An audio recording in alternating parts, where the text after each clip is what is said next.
પાઠનું નામ શું છે? તો અર્થશાસ્ત્ર. શું કીધું છે કે વિષય પ્રવેશ, એટલે કે આપણે અર્થશાસ્ત્ર નામનો જે વિષય છે તેમાં પ્રવેશ કેમ કરવો, તો તેના વિશે આપણે થોડીક સમજ પહેલેથી આપી દઈએ કે અર્થશાસ્ત્ર એ શું છે. તો ઘણાને એવું લાગે છે કે અર્થશાસ્ત્ર એ વિષય એવો છે કે જે અઘરો લાગે છે, ઘણાને સમજાતો નથી, પરંતુ વિષય એકદમ સહેલો છે. આપણે સરળ ભાષામાં સરળ રીતે સમજવા જઈએ તો ખૂબ જ સરળતાથી આપણને આની સમજ મળી જાય છે. તો સૌ પ્રથમ આપણે ઇકોનોમિક્સ, જેને અર્થશાસ્ત્ર કહે છે, એ અર્થશાસ્ત્ર શબ્દ શું છે તેના વિશે સમજ લઈએ. તો અર્થ એટલે કે નાણું, કે નાણાંને લગતી વસ્તુઓ કે કામકાજ. હવે એને લગતું શાસ્ત્ર એટલે કે અર્થશાસ્ત્ર. તો સામાન્ય રીતે કહી કે આપણું ઘર છે, એક સમાજ છે કે એક દેશ છે. તો તે દેશની અંદર કોઈ પણ માનવી હોય, એ માનવી પોતાના જીવન ગુજરાન માટે જે આર્થિક પ્રવૃત્તિ કરે અને જે એનું આર્થિક વર્તન હોય, એ વર્તનનો અભ્યાસ કરવાનું શાસ્ત્ર એટલે શું કહેવામાં આવે છે? અર્થશાસ્ત્ર. તો થોડી ઘણી તમને માહિતી મળી ગઈ અર્થશાસ્ત્ર એટલે શું. તો હવે આપણે પાઠની અંદર પ્રવેશ કરી તો સૌ પ્રથમ શું આવે છે પાઠમાં? પ્રસ્તાવના, ઇન્ટ્રોડક્શન. તો ઇન્ટ્રોડક્શનમાં સમજી કે અર્થશાસ્ત્ર છે શું, તો કેવી રીતે અર્થશાસ્ત્રની શરૂઆત થઈ. તો માનવી બુદ્ધિશાળી પ્રાણી છે. કેવું છે પ્રાણી? બુદ્ધિશાળી છે. તેથી તે પોતાની આસપાસની પરિસ્થિતિનું વિશ્લેષણ કરી શકે છે. તો માનવી કેવો છે? બુદ્ધિશાળી છે. તેથી તેની આજુબાજુ થયેલી ઘટનાઓ કે પરિસ્થિતિઓ શું કરી શકે છે? વિશ્લેષણ, એનાલિસિસ જેને આપણે કહીએ છીએ, તો કરી શકે છે. અને વર્ગીકરણ એટલે કે છૂટું પાડી શકે છે જે પરિસ્થિતિ છે એને, કરી શકે છે. અને માનવ જીવન સુખરૂપ ચાલે તે માટે તે વ્યવસ્થાઓ ઊભી કરી છે. તો શું કીધું છે કે માનવી એવું બુદ્ધિશાળી પ્રાણી છે કે પોતાની આજુબાજુની પરિસ્થિતિ છે તેનું વિશ્લેષણ કરે છે, વિશ્લેષણ કરી તેમાં વર્ગીકરણ કરે છે, અને વર્ગીકરણ કર્યા બાદ તે માનવી જીવન કેવું રહે? તો સુખમય, સુખરૂપી ચાલે, એટલે કે શાંતિથી પોતાની કોઈ અગવડતા ન પડે તેવું ચાલે તે માટે તેને વ્યવસ્થા ઊભી કરી શકે છે. જેમ કે શું કીધું છે? સમાજ વ્યવસ્થા, રાજ્ય વ્યવસ્થા અને અર્થવ્યવસ્થા. તો આપણે આ ત્રણ વ્યવસ્થાની મહત્વ છે. તો સમાજ વ્યવસ્થા એટલે કે જે માનવીઓ છે એ એકબીજા માનવી પોતાના નીતિ નિયમોમાં અંદર રહીને એકબીજા સાથે રહી શકે તેના માટે જે વ્યવસ્થા ઊભી કરી છે એને આપણે શું કહીએ છીએ? સમાજ વ્યવસ્થા. પ્લસ આગળ જોઈએ તો રાજ્ય વ્યવસ્થા. તો ભાઈ રાજ્યની અંદર જે વહીવટ છે બધા નીતિ નિયમમાં મર્યાદિત રીતે રહે તેના માટે એક વ્યવસ્થા ઊભી કરી છે જેમાં રાજ્ય વ્યવસ્થા આવે છે. અને છેલ્લી આવે છે કઈ? અર્થવ્યવસ્થા, જે માનવી માટે ખૂબ જ અગત્યની છે. શું કામ? કે માનવીને જીવવા માટે નાણું જોઈએ, એટલે કે અર્થ જોઈએ. અને એ અર્થ કેવી રીતે મેળવવું, એના માટે કયા નિયમ હોય તો એના માટેની એક વ્યવસ્થા ઊભી કરી છે. એનું શું નામ છે? અર્થવ્યવસ્થા. હવે આગળ જોઈએ તો આ વ્યવસ્થાઓને સમજવા માટે તે પેઢી દર પેઢી ચલાવવા માટે તથા વ્યવસ્થાના ઊભા થતા પ્રશ્નો અને સમસ્યાના ઉકેલ માટે માણસે વિવિધ શાસ્ત્રોની રચના કરી. તો આપણે હમણાં સમજ્યા કે ત્રણ શાસ્ત્રો છે કે ત્રણ વ્યવસ્થા છે: સમાજ વ્યવસ્થા, રાજ્ય વ્યવસ્થા અને અર્થવ્યવસ્થા. તો આની અંદર વ્યવસ્થા સમજવા માટે શું કીધું? પેઢી દર પેઢી ચલાવવા માટે શું કીધું છે? તથા વ્યવસ્થા ઊભી થતા પ્રશ્નો, એટલે કે આ વ્યવસ્થા છે જેમાં કોઈ પ્રશ્નો ઊભા થવાના જ છે અને એ પ્રશ્નોની સમસ્યાનો ઉકેલ લેવા માટે માણસે શું કર્યા છે? અલગ અલગ સબ્જેક્ટના અલગ અલગ વિષયોના શાસ્ત્ર અલગ અલગ બનાવ્યા છે, જેની રચના કરી છે. આદિ યુગમાં માણસ કેટલાક પ્રશ્નો, આદિ યુગ એટલે કે એકદમ પ્રાચીન યુગ, તે સમયમાં કેટલાક પ્રશ્નો અને સમસ્યાનો ઉકેલ લડાઈ કે યુદ્ધ દ્વારા લાવતો. આપણને પણ ખબર છે કે કોઈ પણ પ્રશ્ન હોય તો તેમાં આપણે તરત નિર્ણય લઈ લેતા માણસો કે યુદ્ધ કરો, યુદ્ધથી જ આપણું કલ્યાણ છે. પણ ખરેખર એવું હોતું નથી. તો આગળ જોઈએ તો આદિમાનવ માણસ કેટલાક પ્રશ્નો અને સમસ્યાઓનો ઉકેલ લડાઈ કે યુદ્ધ દ્વારા લાવતો, પણ સમજણના વિકાસ સાથે, સમજણ એટલે કે પોતાનામાં સમજાઈ ગયું કે યુદ્ધથી કોઈ નિર્ણય આવી શકતો નથી, કોઈ વ્યવસ્થા થઈ શકતી નથી. તેથી તેને સમજણ આવતા વિકાસ થતા તે સમસ્યાના ઉકેલ શાસ્ત્રો દ્વારા લેવા માંડ્યા. શેના માટે? શાસ્ત્રો દ્વારા, એટલે કે પોતાના નીતિ નિયમોના આધારે અને બુદ્ધિપૂર્વકની ગણતરીઓ દ્વારા લાવતો થયો. અને અર્થશાસ્ત્ર આ રીતે માનવીની આર્થિક સમસ્યાના ઉકેલ માટે તથા માનવીના આર્થિક વર્તનોના અભ્યાસ કરતું શાસ્ત્ર છે. તો અર્થશાસ્ત્ર આપણે સમજ્યા કે આ રીતે અર્થશાસ્ત્રમાં પ્રવેશ આપણે કર્યો. તો હવે અર્થશાસ્ત્રનો અર્થ, મિનિંગ ઓફ ધ ઇકોનોમિક્સ. તો હવે એમાં આગળ વાત કરી તો અર્થશાસ્ત્ર શબ્દનો સાદો અર્થ શું છે? તો અર્થનું શાસ્ત્ર. શું કહેવાય છે? અર્થનું શાસ્ત્ર. સંસ્કૃત શબ્દ અર્થ પરથી આ શબ્દ ઉતરી આવ્યો છે. તો જેમાં સંસ્કૃતમાં અર્થ શબ્દના અનેક અર્થ થાય છે. શું થાય છે? અર્થ શબ્દ છે જેનો અનેક અર્થ થાય છે, જેમાં એક જ છે, જેમાંનો એક છે ઉદ્દેશ્ય. શું છે? ઉદ્દેશ્ય.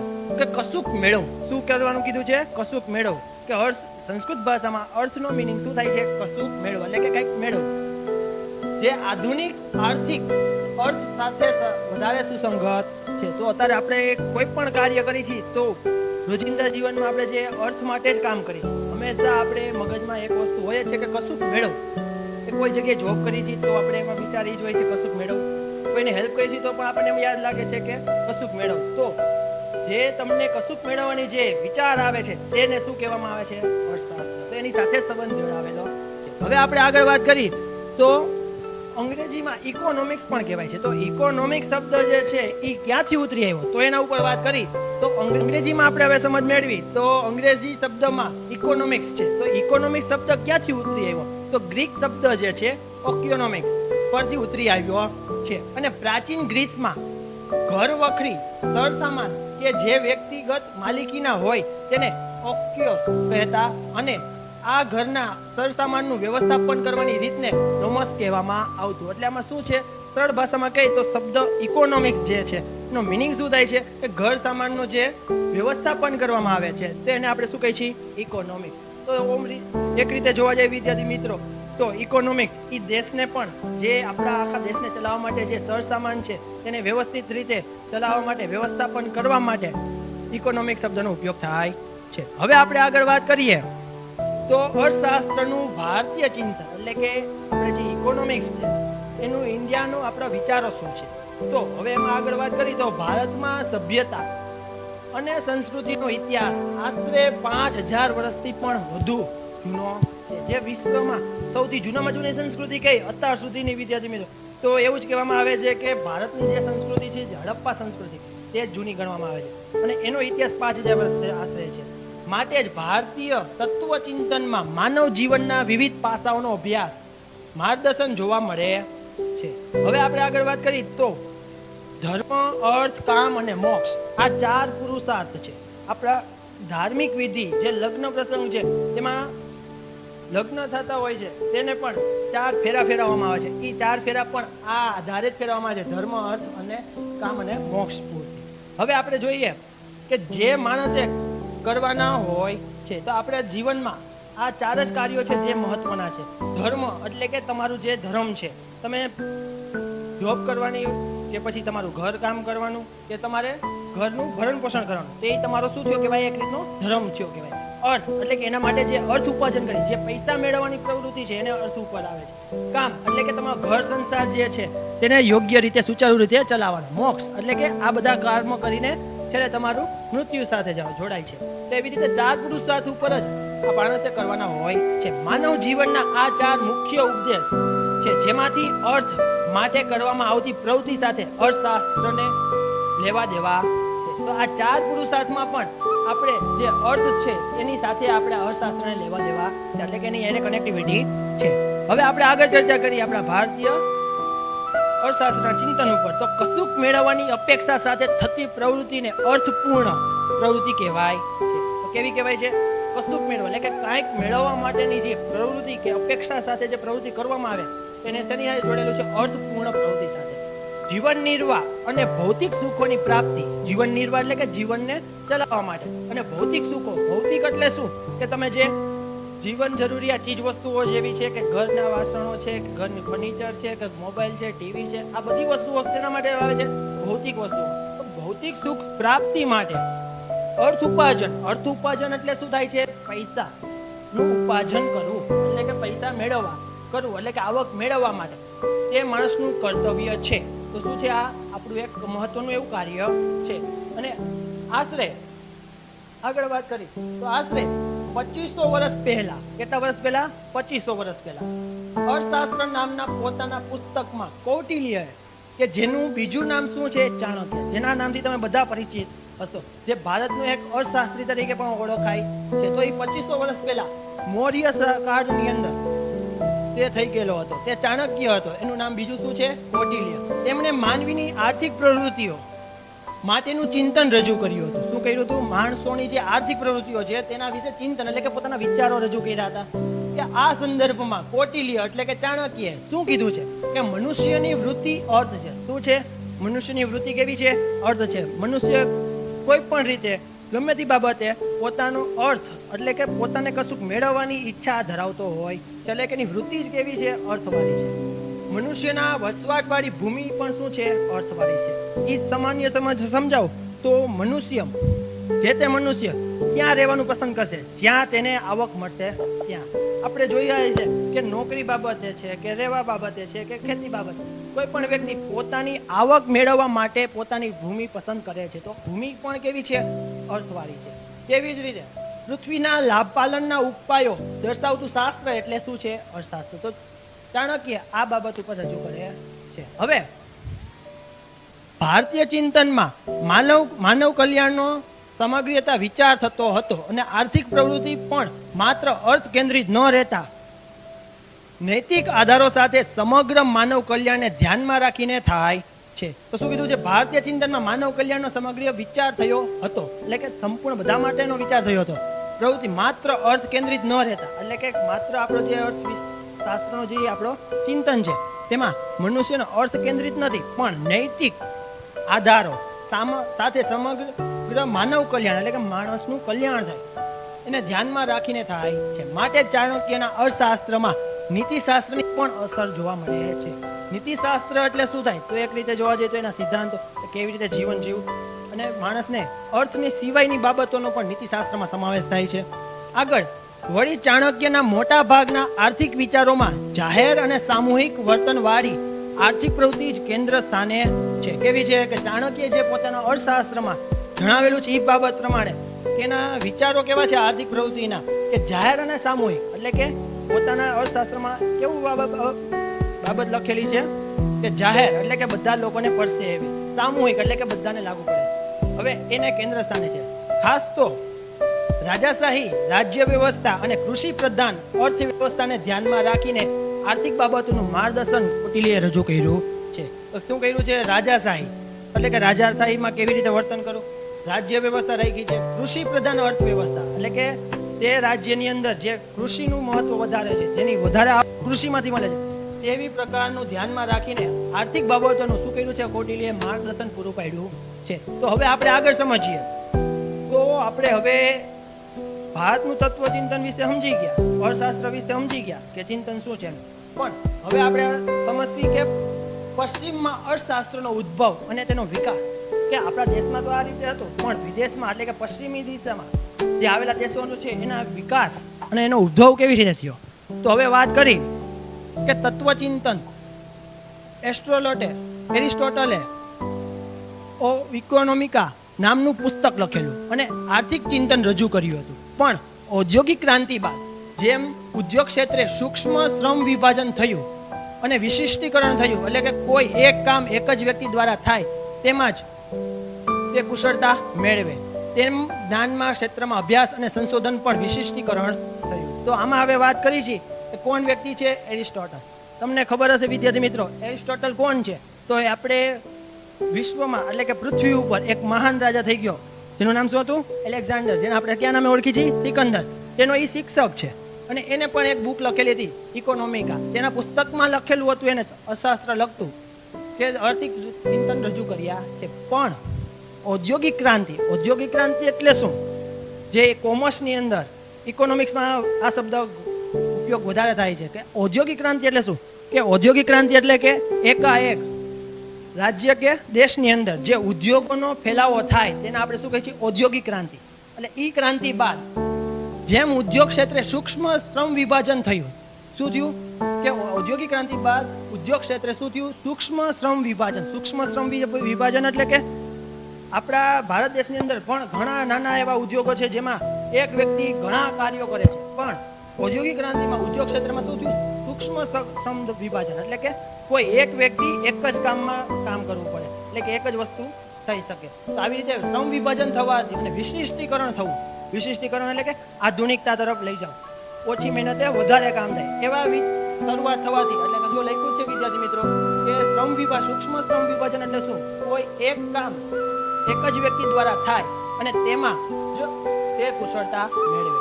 તેમ જ્ઞાનના ક્ષેત્રોમાં અભ્યાસ અને સંશોધનમાં પણ વિશિષ્ટીકરણ થયું. એટલે કેવી રીતે થયું કે ભાઈ જ્ઞાનના ક્ષેત્રોમાં એટલે કે એજ્યુકેશનમાં, ટેકનોલોજીમાં, એમાં પણ સંશોધનમાં પણ શું આવવા માંડ્યું? વિશિષ્ટીકરણ આવવા માંડ્યું. ભૌતિક વિજ્ઞાનની જેમ સમાજ વિજ્ઞાનનો અને માનવ વર્તનનો અભ્યાસ કરતા શાસ્ત્રોમાં પણ વિશિષ્ટીકરણ થયું. વિશિષ્ટીકરણ એટલે કે નવા આધુનિક વિચારો સાથે એની શરૂઆત થઈ. હવે આપણે આગળ વાત કરી કે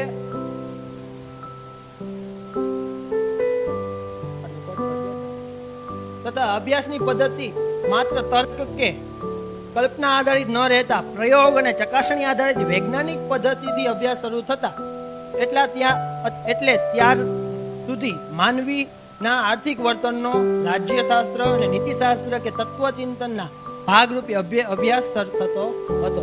તેનો સ્વતંત્ર વિષય તરીકે અભ્યાસ શરૂ થયો હતો. એટલે કે શું કીધું છે કે વૈશિષ્ટીકરણ નવું આધુનિક સ્વરૂપ ધારણ કરતા શું થયું? માત્ર કલ્પના આધારિત કે તર્ક આધારિત નહીં, પરંતુ પ્રયોગ, ચકાસણી અને વૈજ્ઞાનિક પદ્ધતિનો અભ્યાસ શરૂ કરીને અર્થશાસ્ત્રની શરૂઆત થાય છે. હવે આગળ વાત કરીએ તો ઔદ્યોગિક ક્રાંતિને કારણે મોટા યંત્રો, મોટા પાયે ઉત્પાદન, આર્થિક સત્તાનું કેન્દ્રીકરણ. આર્થિક સત્તાનું કેન્દ્રીકરણ એટલે કે કોઈ વસ્તુ કે સંપત્તિ છે તે કોઈ એક વ્યક્તિના હાથમાં વધારે રહે, એવી રીતે આર્થિક સત્તાનું શું થઈ ગયું? કેન્દ્રીકરણ થઈ ગયું. જંગી મૂડીરોકાણને પરિણામે એટલે કે મોટા પાયે મૂડીરોકાણને કારણે નવી જ આર્થિક સામાજિક વ્યવસ્થા ઊભી થઈ. તે હાલમાં પણ આપણા દેશમાં કે દુનિયાના કોઈ પણ દેશમાં જોઈ શકીએ છીએ કે એ મોટી મોટી ફેક્ટરીઓ છે તે કોઈ એક માલિકની હોય છે, તેની નીચે શું હોય છે? મજૂરો કામ કરતા હોય છે. તેવા મોટી જગમ મૂડી કે જંગી મૂડીની રોકાણને કારણે આર્થિક સામાજિક વ્યવસ્થા ઊભી થઈ. આ સંદર્ભે કોઈ પણ દેશની આર્થિક સંપત્તિમાં વધારો થવાના કારણો શું હોય શકે? આ પ્રશ્ન પર ઊંડા ચિંતન બાદ ઈસવીસન 1774 એડમ સ્મિથ અર્થશાસ્ત્રનું સ્વતંત્ર ચિંતન રજૂ કરતું હતું, પુસ્તક રજૂ કર્યું. બરાબર વિદ્યાર્થી મિત્રો, તો આપણે આમાં કીધું છે એડમ સ્મિથ. કઈ સાલમાં? તો 1774. તો એડમ સ્મિથ કોણ છે? તો અહીંયા તમારે ઇકોનોમિક્સ ભણવાની શરૂઆત કરો છો એટલે તમને એ જણાવી દઉં કે એડમ સ્મિથ એ વ્યક્તિ કોણ છે. તો આધુનિક અર્થશાસ્ત્રના તે પિતા તરીકે માનવામાં આવે છે કે જેને આધુનિક અર્થશાસ્ત્રનો વિચાર સૌપ્રથમ રજૂ કર્યો, તેથી એને આધુનિક અર્થશાસ્ત્રના પિતા તરીકે ઓળખાય છે. તેને પોતાનું અર્થશાસ્ત્રનું સ્વતંત્ર ચિંતન રજૂ કરતું પુસ્તક લખ્યું, જેનું નામ શું હતું? A inquiry into the nature and causes of the wealth of nation, જેને ટૂંકમાં શું કહેવામાં આવે છે? વેલ્થ ઓફ નેશન તરીકે પણ ઓળખવામાં પ્રખ્યાત થયું. આ શબ્દ જે છે તેમને પ્રશ્નમાં પૂછાય છે કે ભાઈ અર્થશાસ્ત્રના પિતા તરીકે કોણ ઓળખાય છે? તો એડમ સ્મિથ. તેને કયું પુસ્તક લખ્યું? તો એનું શોર્ટ નામ છે વેલ્થ ઓફ નેશન તરીકે ઓળખાય છે. તો હવે આપણે આગળ જોઈએ તો આ પુસ્તકને લીધે અર્થશાસ્ત્રનો સ્વતંત્ર વૈજ્ઞાનિક ઢબે અભ્યાસ શરૂ કરવાનું બહુમાન એડમ સ્મિથને મળેલું છે. તો હવે આપણે આગળ બીજા અર્થશાસ્ત્રીઓ વિશે ચિંતન કરશી. તો હવે આપણે એડમ સ્મિથ જે આપેલી અર્થશાસ્ત્રની વ્યાખ્યા વિશે સમજીએ. તો સૌ પ્રથમ ધ્યાનથી સાંભળજો વિદ્યાર્થી મિત્રો, તો અર્થશાસ્ત્ર એ સંપત્તિનું શાસ્ત્ર છે. કેનું છે? સંપત્તિનું શાસ્ત્ર છે. તેઓ માને છે કે એટલે કે એડમ સ્મિથ માને છે કે ઉત્પાદક શ્રમ દ્વારા એટલે કે જે વસ્તુ પેદા કરે છે એ વ્યક્તિ દ્વારા ઉત્પન્ન થયેલ એટલે કે જે વસ્તુ ઉત્પન્ન થયેલી છે તે ભૌતિક સંપત્તિના ઉત્પાદન વપરાશ એટલે કે ભૌતિક સંપત્તિ એટલે કે શું? કે કોઈ વ્યક્તિ છે તે શું ઉત્પાદન કરે છે? ટીવી છે, મોબાઈલ છે, વાસણો છે, આવી અનેક વસ્તુઓ બનાવે છે, તેને ભૌતિક સંપત્તિ કહેવાય છે. તો કોઈ વ્યક્તિ દ્વારા પોતાના શ્રમ દ્વારા જે વસ્તુ ઉત્પન્ન થાય છે એ વસ્તુનું ઉત્પાદનમાં જે ઉત્પાદન વપરાશ છે એટલે કે જે વસ્તુનો પુરવઠો બને છે એ વસ્તુનો વપરાશ અને તેનો વિનિમય એટલે કે આપણે કોઈ વસ્તુ બનાવી છે તો કોઈને આપી છે અને એ એના બદલામાં આપણે શું આપે છે? પૈસા આપે છે કે કોઈ કિંમતી વસ્તુ આપે છે, તેને શું કહેવાય? વિનિમય. તો ઉત્પાદન વપરાશ એટલે કે એનો પુરવઠો અને તેનો વિનિમય એટલે કે આપલે કરવું નો અભ્યાસ કરતું શાસ્ત્ર એટલે શું કહેવામાં આવે છે? અર્થશાસ્ત્ર. તો વિદ્યાર્થી મિત્રો ફરીથી આપણે એકવાર રિપીટ કરી કે અર્થશાસ્ત્ર એ શું છે? સંપત્તિનું શાસ્ત્ર માને છે એડમ સ્મિથ.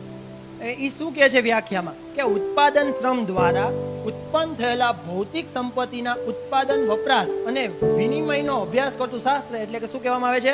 અર્થશાસ્ત્ર કહેવાય છે. હવે આગળ વાત કરીએ આપણે તો એડમ સ્મિથે અર્થશાસ્ત્રને સામાજિક વિજ્ઞાનનો દરજ્જો આપ્યો છે. કારણ કે શું કામ આપેલો છે? કે તે એક બાજુ માનવીના આર્થિક વર્તનોનો અભ્યાસ કરે છે તો બીજી બાજુ શું કરે છે, અભ્યાસ પદ્ધતિ વૈજ્ઞાનિક છે. કેવી છે કે એને સામાજિક વિજ્ઞાનનો દરજ્જો એટલા માટે આપ્યો છે કે એ માનવીના આર્થિક વર્તનો એટલે કે માનવીના આર્થિક વર્તનો એટલે કે સામાજિક બની ગયા. હવે આગળ વાત કરીએ તો અભ્યાસ કરે છે. બીજી બાજુ શું કરે છે, તે પદ્ધતિ વૈજ્ઞાનિક છે એટલે શું કહેવામાં આવે છે, સામાજિક વિજ્ઞાનનો એટલે દરજ્જો આપવામાં આવ્યો છે. એડમ સ્મિથે માનવીના આર્થિક વર્તનોનો સ્વતંત્ર રીતે અભ્યાસ, કે જે માનવીનો આર્થિક વર્તનનો સ્વતંત્ર રીતે અભ્યાસ કરવાનું શરૂ કર્યું અને નીતિશાસ્ત્રને આર્થિક અભ્યાસથી દૂર રાખ્યું. કેનાથી? કે ભાઈ માનવીનો જે આર્થિક વર્તન છે તે સ્વતંત્ર રીતે અભ્યાસ કર્યો, તેમાં નીતિશાસ્ત્રને લઈ આવ્યો નથી. અને એડમ સ્મિથે પોતાના પુસ્તક કયું હતું તો વેલ્થ ઓફ નેશન, આમ તો માનવ કલ્યાણની વાત જ કરે છે. તો હવે આપણે આગળ સમજીએ કે માર્શલે આપેલી અર્થશાસ્ત્રની વ્યાખ્યા. તો માર્શલ, તેનું પૂરું નામ શું છે? Alfred Marshall. તેને 1890 પ્રિન્સિપલ ઓફ ઇકોનોમિક્સ માં જેનું બુક લખેલું છે તેમાં અર્થશાસ્ત્રની વ્યાખ્યા આપતા કહ્યું છે, એટલે કે માર્શલે પણ અર્થશાસ્ત્રની એક વ્યાખ્યા આપી છે. તો તેને સમજીએ આપણે કે આપતા કહ્યું છે કે અર્થશાસ્ત્ર માણસની રોજિંદી જિંદગીના આર્થિક વ્યવહારોનો અભ્યાસ કરે છે, જેમાં તે ભૌતિક ચીજ વસ્તુઓના વપરાશની સુખાકારી મેળવે છે. તો આલ્ફ્રેડ માર્શલ એવું કહે છે અર્થશાસ્ત્રની વ્યાખ્યા આધારે કે અર્થશાસ્ત્ર શું કોને કહેવાય, તો માણસની રોજિંદી જિંદગીના આર્થિક વ્યવહારોનો અભ્યાસ કરે. કેવો? રોજિંદી જિંદગી જે અભ્યાસ કરે છે અને તેમાં શું કહે છે, ભૌતિક ચીજ વસ્તુ. એટલે કે ભૌતિક ચીજ વસ્તુ એટલે તમને અગાઉ મેં સમજાવ્યું કે જીવન જરૂરી આપણે જે વસ્તુઓ છે જેને અડી શકીએ છીએ, સ્પર્શી શકીએ છીએ, જેમ કે મોબાઈલ છે, ટીવી છે, સેટી છે, પલંગ છે વગેરે વસ્તુ જે છે તેને ભૌતિક વસ્તુઓ કહેવાય. તો તે વસ્તુઓનો વપરાશથી સુખાકારી મેળવે તેને શું કહેવાય છે? આર્થિક અર્થશાસ્ત્ર કહે છે. આમ માર્શલના મતે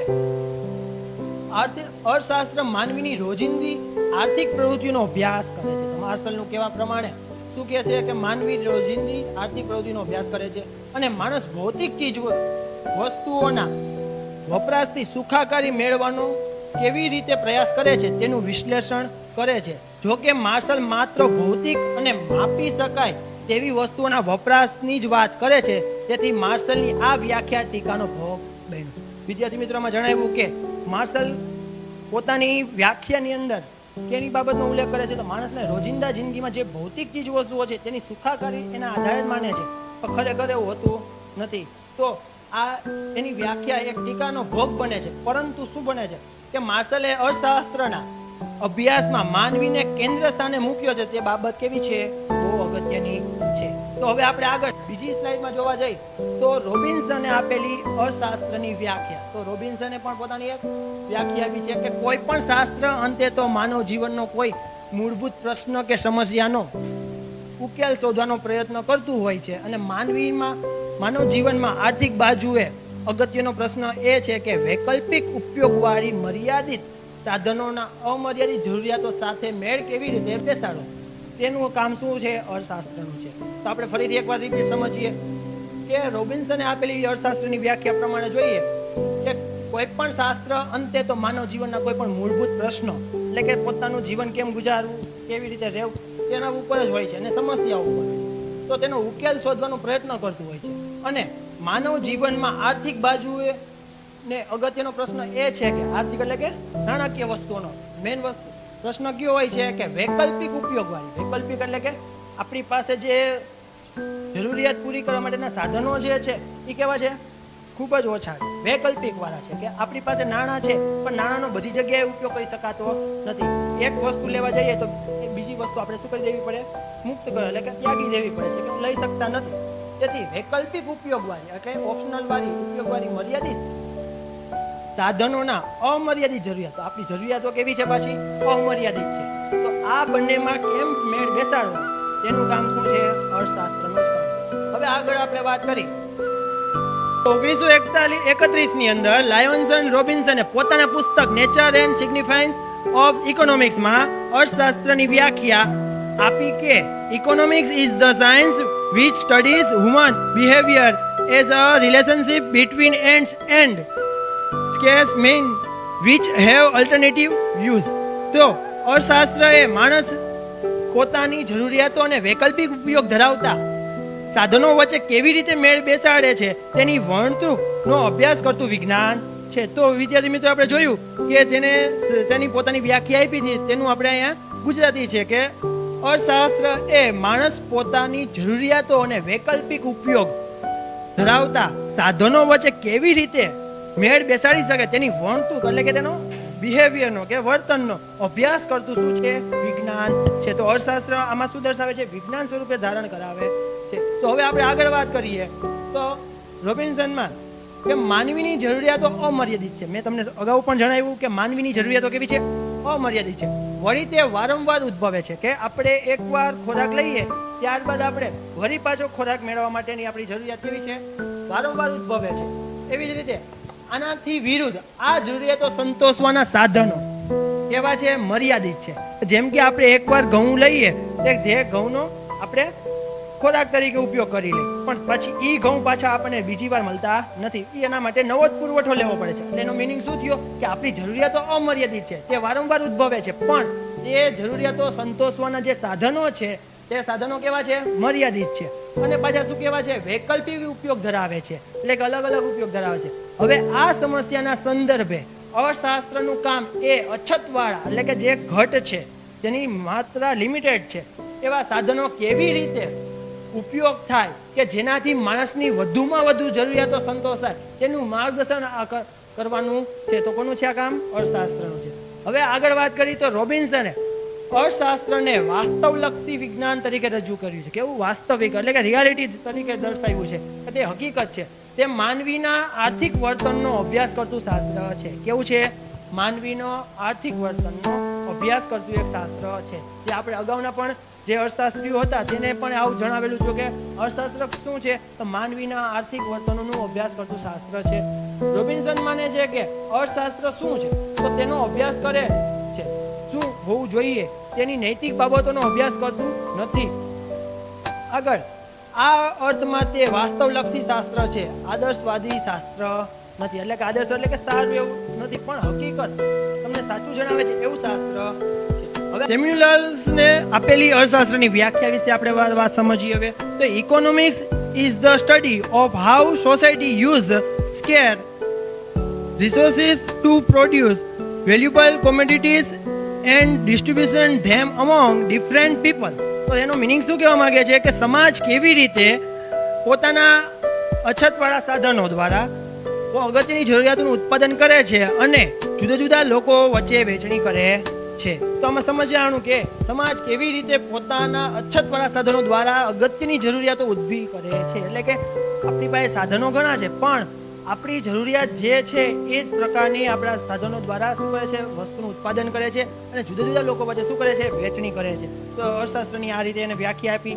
તેનો અર્થશાસ્ત્ર અભ્યાસ કરે છે. 1947 એટલે કે સેમ્યુઅલ્સના સમાજની પસંદગીઓ અને વહેંચણીના મુદ્દાએ અર્થશાસ્ત્રના અભ્યાસ ક્ષેત્રમાં મહત્વનું સ્થાન આપે છે. તો હવે વિદ્યાર્થી મિત્રો આપણે જે વ્યાખ્યાઓ અલગ અલગ અર્થશાસ્ત્રીઓ વિશે સમજ્યા, હવે એના ઉપરથી આપણને શું તારણ મળે છે કે આમ અર્થશાસ્ત્રની વિવિધ વ્યાખ્યાઓ પરથી આ પ્રમાણેના મુદ્દાનો મહત્વના બને છે. તો સૌપ્રથમ આપણે જે વ્યાખ્યા સમજીએ એમાંથી મહત્વનો એવો શબ્દ કયો હતો કે અર્થશાસ્ત્ર એ માનવીના આર્થિક વર્તનનો અભ્યાસ કરતું શાસ્ત્ર છે. બીજું શું કીધું છે કે તે વાસ્તવદર્શી છે. ત્રીજું શું કીધું છે? તેની અભ્યાસ પદ્ધતિ વૈજ્ઞાનિક છે. કેવી છે? વૈજ્ઞાનિક છે. અને માટે તેને સામાજિક વિજ્ઞાનનો સુધાર આપવામાં સ્થાન આપવામાં આવ્યું છે. આપણે આમાં સમજ્યા કે અર્થશાસ્ત્રની વિવિધ વ્યાખ્યાઓ પરથી આ પ્રમાણે મુદ્દાઓ મહત્વના બને છે. તો સૌપ્રથમ શું આવે છે મહત્વનો મુદ્દો કે અર્થશાસ્ત્ર એ કેવું છે? માનવીના આર્થિક વર્તનનો અભ્યાસ કરતું શાસ્ત્ર છે. આપણે જે વ્યાખ્યા સમજીએ એમાંથી આટલું તારણ નીકળે છે. બીજું શું કયું તારણ નીકળે છે કે તે વાસ્તવદર્શી છે. કેવું છે? રિયાલિટી વાળો છે. તેની અભ્યાસ પદ્ધતિ વૈજ્ઞાનિક છે, માટે તે સામાજિક વિજ્ઞાન છે. તો વિદ્યાર્થી મિત્રો આપણે આજે જે ધોરણની અંદર પાઠ પહેલો જેનું નામ શું હતું? અર્થશાસ્ત્ર વિષય પ્રવેશ. એની અંદર આપણે આટલા વ્યાખ્યાઓ અને તેમાં સમજૂતી મેળવી. તો તમને આ વિડીયોઝની અંદર કોઈ પ્રશ્ન થાય તો તમે કોમેન્ટ બોક્સની અંદર જઈને પ્રશ્ન પૂછી શકો છો. જો વિડીયો તમને પસંદ આવ્યો તો લાઈક કરી શકો છો અને શેર પણ કરો અને ચેનલને સબસ્ક્રાઈબ કરજો જેથી કરીને તમને આગામી જે વિડીયો અમારા આવશે તે તમને ઝડપથી મળતા રહે. Thank you.